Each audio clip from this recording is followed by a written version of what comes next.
헤어진 그 사람 지금쯤 나 없이도 잘 지내고 있을까? 아니면 나를 떠올리면서 후회하고 있을까? 지금 이 영상을 클릭하신 이유, 혹시 그 사람이 언젠가는 나랑 헤어진 걸 후회하지 않을까? 라는 기대나 바람 때문이죠? 좋아요! 그럼 제가 정확히 말씀드릴게요. 사람이 이별 후 진짜 후회하게 되는 순간은 반드시 존재해요. 그런데 그 순간은 대부분 당신이 전혀 예상치 못한 타이밍에 찾아오죠. 오늘 영상에서는 심리학적으로 입증된 이별 후 상대방이 후회하는 6가지 결정적 순간을 예시와 함께 아주 구체적으로 알려드릴 거예요. 그 사람이 왜 나랑 헤어진 걸 한 번쯤은 후회할 수밖에 없는지 알게 되실 거예요. 영상 꼭 끝까지 보세요.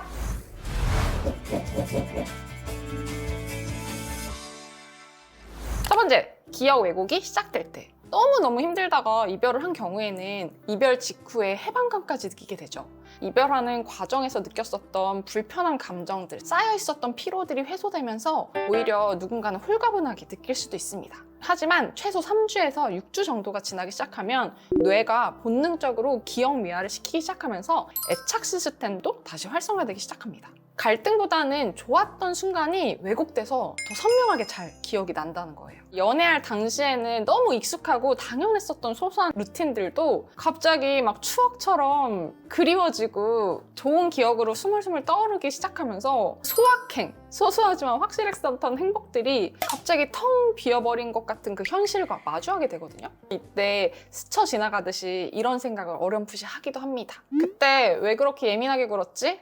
사실 걔만큼 나 이해해준 사람은 없었는데, 그래도 걔가 나 진짜 많이 좋아해줬는데. 이런 감정이나 생각이 무조건 생긴다기보다도 이별 과정과 사귀었을 당시에 어떻게 상호작용했느냐에 따라서 그 크기나 강도가 달라지죠. 예를 들어서 아침에 눈을 떴는데 이제 연락할 사람이 없다는 사실이 갑자기 공허하게 느껴지는 거예요. 우리 막 엄청 좋아하는 일 하다가도 번아웃이 오거나 아파서 푹 쉬고 나면은 그 쉬는 기간 동안에는 너무 좋은데 어느 정도 체력을 회복하고 나면은 갑자기 예전에는 힘들었어도 그때 그 시절이 괜히 그립고 그래도 그때 그 활동들을 하던 시간들이 좋았다라는 생각들이 들기도 하잖아요. 아니면 주말마다 가던 카페, 드라이브 코스 같은 것들을 가려고 하는데 함께할 사람이 없다는 게 더 실감이 나는 거야. 처음에는 해방감 때문에 나 혼자 생활하는 것들이 너무 편하고 즐겁게 느껴지는데 시간이 갈수록 그 빈자리가 크게 느껴질 수 있다는 거죠. 상대방 입장에서는 연애를 하는 동안 이렇게 풀충전되어 있었던 그 사랑받는 느낌이 점점 고갈이 되어서 어느 순간 아무도 나의 이 소소한 감정과 일상에 관심 가져주는 사람이 없네? 좀 외롭네? 이런 생각들이 들기 시작한다는 거예요. 두 번째, 새 관계에서 비교될 때. 사람은 과거 경험을 기준으로 새로운 대상을 평가하고 비교하는 특성이 있어요. 새로운 사람을 선택을 하고 인연을 맺기 위해서는 또 비슷한 실패를 겪거나 상처를 받지 않아야 되잖아요. 잘 선택하고 검증하기 위해서 과거 경험들을 비교해 본다는 거죠.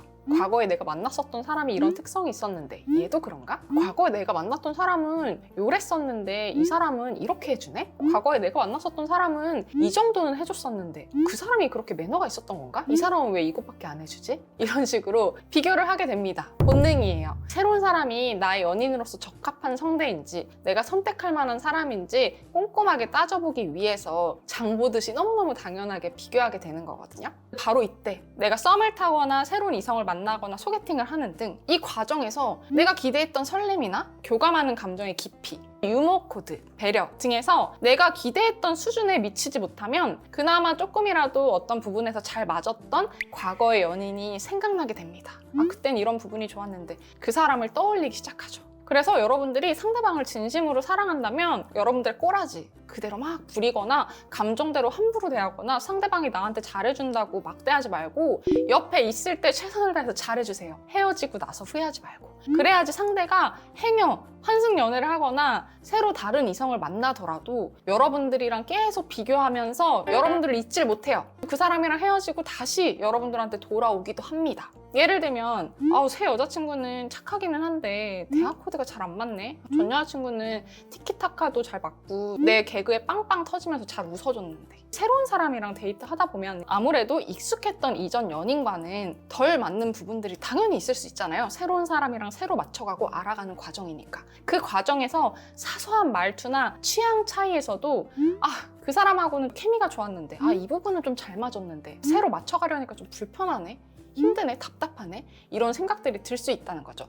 전 연인이 생각나게 됩니다. 이런 경우도 있어요. 이전 연애에서 권태기 때문에 이별을 통보했다면, 그 사람의 너무 다정하고 따뜻한 모습에 흥미를 크게 느끼지 못해서 헤어졌다면, 새로운 이성을 만났을 때 설렘이 있을 수는 있지만 그 사람이 그 이전 연인만큼 나에게 헌신적이거나 따뜻하지 않다면, 심지어 내가 이 사람을 많이 좋아한다고 해서 날 함부로 대하기까지 한다면, 이전 연인의 따뜻했던 마음과 진심이 그제서야 깨달아지면서 후회를 하게 되기도 하죠. 여러분들, 상대방의 후회를 이끌어내고 싶다면 옆에 있을 때 잘해주세요. 세 번째, 무심코 스쳐 지나간 일상이 그리울 때. 사람이 내는 추억이나 감정이 담긴 장소, 음악, 습관을 맞닥뜨렸을 때 무의식적으로 그 장소와 음악, 습관과 연관된 사람을 다시 떠올리게 합니다. 예를 들어서 내가 잠들기 전에 핸드폰을 막 보고 있어. 근데 뭔가 마음이 외로워. 그러면 자기 전에 그래도 그 사람이랑 통화할 때 마음이 따뜻했는데, 그렇게 통화하고 잠들면 외롭진 않았는데, 이런 생각이 들면서 매일 잠들기 전에 통화했던 거 그렇게 좋았는데 그때는 내가 왜 그게 그렇게 귀찮고 당연하게 생각했을까? 왜 그 귀한 통화 시간에 괜히 틱틱대면서 싸웠을까? 이런 생각들이 든다는 거죠. 이런 감정은요, 특히 외로울 때 왜곡이 더 강해져요. 외로운 만큼 좋았었던 시간들이 더 크게 느껴지고 더 귀하게 느껴진다는 거죠. 지금 당장 내가 가질 수 없으니까. 예를 들어서 혼자 라면을 먹다가 전 연인이랑 함께 먹던 추억이 갑자기 떠오르는 거예요. 그 기억들이 갑자기 그리움이랑 연결되기도 하고요. 혼자 라면 먹는 게 적적하고 외로우니까 그 함께 먹었었던 그 사람이 이상화되는 거예요. 내가 감기에 걸렸는데 몸이 너무 아파. 그러면 과거에 내가 감기에 걸렸을 때, 아플 때 옆에서 날 간호해주고 챙겨줬었던 그 연인의 기억이 선명해지면서 그 기억이 후회와 그리움까지 연결되게 된다는 거예요. 네 번째, 헤어진 상대가 더 멋지게 성장했을 때. 보통 이별을 통보한 사람들은요, 자기가 되게 잘나고 착하고 잘한 줄 알아요. 내가 되게 매력있고 이 사람보다 가치가 있다고 생각을 해서, 내가 아깝다고 생각을 해서 이별을 통보하는 경우들이 대부분이거든요. 떠난 사람들은 무의식적으로 쟤는 나 없이 못 살 거야, 쟤는 분명히 후회할 거야 라고 생각을 하고 그렇게 믿고 싶어 합니다. 그렇게 되기를 또 바래요. 한편으로는 내가 힘든 마음이 들 때 쟤도 힘들겠지? 쟤도 나만큼 힘들 거야 라고 생각을 해요. 제가 항상 강조하는 의외성 있죠? 상대방은 무의식적으로 이렇게 자신의 가치를 높게 생각하고 이별을 통보하고 우리의 마음도 함부로 낮춰서 판단을 하는데, 오히려 내가 잘 지낼수록 인지 왜곡이 생기면서 뭐지? 왜 안 아쉬워하지? 왜 잘 지내지? 라는 생각이 들면서 불편감을 느끼게 됩니다. 자신의 내면에서 이상과 현실이 충돌이 일어나는 거예요. 이상에서는 이 사람이 나 없으면 안 되고, 나 없으면 매일 술 먹으면서 힘들어하고 아파하고 슬퍼하고 다른 사람 만나는 거 힘들어야 되는데, 현실에서는 오히려 나가 없으니까 더 잘 지내고 행복하고 새로운 이성들하고도 너무 잘 만나는 거예요. 그러면서 뭐야, 내가 없는데 오히려 더 행복해진 것 같잖아, 더 빛나잖아 라는 생각이 들면서 질투하는 마음이 들기도 하죠. 한때 내 애착 대상이었던 사람, 내 삶에 어느 정도 존재감이 있었던 사람한테 내 영향력이 줄어든 것 같아서 괜히 자존심 상하고 자존감이 떨어지는 느낌이 들어서 그래요. 내가 항상 이 사람보다 더 우위에 있다고 생각을 했는데 사실 그게 아니었다는 생각에 충격을 받기도 하고, 괜히 헤어졌나? 내가 잘못된 선택을 한 건가? 라는 후회를 불러일으키게 된다는 거죠. 그래서 제가 여러분들한테 이별 이후에 꼭 성장해라, 힘들어하고 아파하고 페인처럼 지내지 말고 무조건 멋있고 예쁘고 잘나고 더 성숙한 여러분들이 되라, 성장해라 강조하는 이유가 이러한 의외성에 자극이 돼요. 이렇게 여러분들이 다방면으로 성장하는 거는요, 상대방한테 후회를 줄 수도 있지만 여러분들 스스로의 레벨과 가치가 확 올라가는 거예요. 일석이조죠.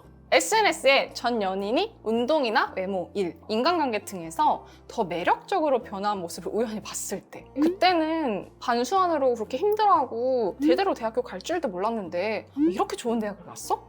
얘 이때는 취업 때문에 그렇게 힘들어하더니 이렇게 좋은 회사를 갔어? 이별 이후에도 슬퍼하면서 우울한 모습이 아니라 여행도 다니고 운동도 하고 친구들과의 활동을 즐기면서 잘 지내는 모습을 보인다든지, 지인을 통해서 야 요즘 걔 되게 잘 나가잖아, 야 요즘 걔 살 되게 많이 빠졌다, 야 누가 걔 좋아한대, 오랫동안 좋아했대, 헤어지니까 바로 소개시켜달라고 하더라, 이런 근황이나 소식 같은 것들이 상대방이 뭔가 되게 귀하고 중요한 거를 놓친 것만 같은 후회를 자극할 수 있다는 거죠. 분명히 앞에선 아무렇지 않은 척 할 거예요. 하지만 속은 그렇지 않다는 거. 5번째, 자기 감정이 뒤늦게 정리될 때. 이건 감정을 다루는 거에 미숙한 회피형이나 불안형에게 많이 해당이 되는데요. 이별 직후에는 방어기제가 굉장히 많이 올라와 있어요. 지금 당장 불편한 이 관계를 정리하기 위해서 방어기제가 이렇게 올라와가지고 이 사람의 장점이나 즐거웠던 추억들보다는 당장 나는 이 관계를 끊고 도망쳐야 된다라는 생각들이 더 커져 있는 상태일 거거든요. 이게 괜찮았던 게 아니라 억압했던 거잖아요. 이별을 하기 위해서 좋은 감정이나 좋은 추억 같은 것들을 억압했었던 거지 없었던 게 아니란 말이에요. 불편했던 감정들 때문에 지금 당장 빨리 도망쳐야 된다는 불안과 회피 심리에 사로잡혀가지고 좋았던 것들을 억압하고 억눌렀던 거예요. 외면했었던 거죠. 하지만 감정적으로 도망을 쳤었던 것뿐 사실은 좋았던 거잖아요. 부정적인 감정이 시간이 지남에 따라서 어느 정도 가라앉고 나면 어느 순간부터 좋았던 기억들이 떠오르면서 마음이 편치 않은 거예요. 비겁했었던 자신의 모습도 인지가 되고 객관적으로 이 상황을 바라보게 되죠. 내가 무슨 짓을 했었던 거지? 내가 왜 그렇게 비겁했지? 내가 너무 감정적이었어. 이런 생각들을 하게 되죠. 바로 이때 아쉬움이나 그리움을 느끼게 되고 상대방이 생각이 나죠. 이때 후폭풍도 많이 일어나게 되는 거예요. 이렇게 뒤늦게 후폭풍이 오거나 어느 정도 자신의 감정이 정리된 징후가 어떤 게 있냐면요. 갑자기 언팔했었던 SNS를 팔로우를 해요. 갑자기 내 프사를 막 확인을 한다든지 SNS에 내 좋아요를 누르거나 스토리를 확인한 흔적이 나타나기도 합니다. 아예 대놓고 불쑥 안부 연락을 하기도 해요. 이것저것 핑계를 대기도 하고 안부를 묻기도 하고요.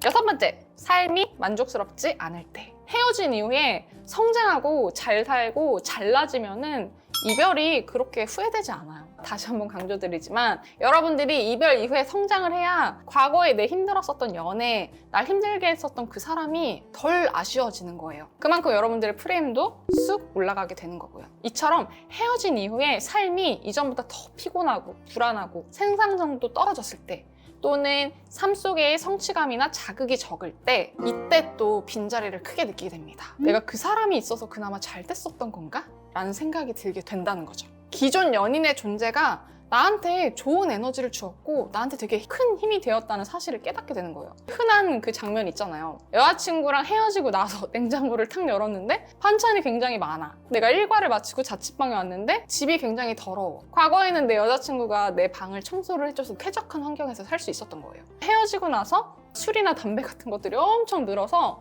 어느 순간 건강이 완전 망가져 있어. 여자친구의 잔소리 덕분에 내 건강이 잘 관리되고 있었다는 사실도 내가 그나마 건강하게 잘 보냈었구나, 그나마 내가 운동이라도 했구나, 이런 사실들을 깨닫게 된다는 거죠. 너무 당연하고 익숙해서 미처 몰랐었던 그 사람이 사실은 자신을 좋은 사람으로 만들고 있었다는 거를 깨닫게 되는 거예요. 그럼 바로 이때 내가 좋은 사람을 놓쳤구나 라는 후회도 밀려오게 되는 거죠. 나랑 만날 당시에는 자신감도 있었고 일도 잘 풀렸는데 이별 이후에는 뭔가 무기력하고 하던 일도 잘 안 풀려. 그러면 그 사람 덕분에 그래도 내가 잘했었던 건가? 라는 생각이 자연스럽게 들게 되면서 그래도 그 사람이 내조해줘서 그 사람이 힘을 줘서 잘 챙겨줘서 내가 그런 것들을 잘할 수 있었던 건데 라는 생각이 들게 되고요. 혼자 있는 시간이 늘어날수록 점점 뭔가 지루해지고 외로워지고 욕구 해소가 안 돼. 그러면 또 그때 빈자리를 크게 느끼게 되기도 합니다.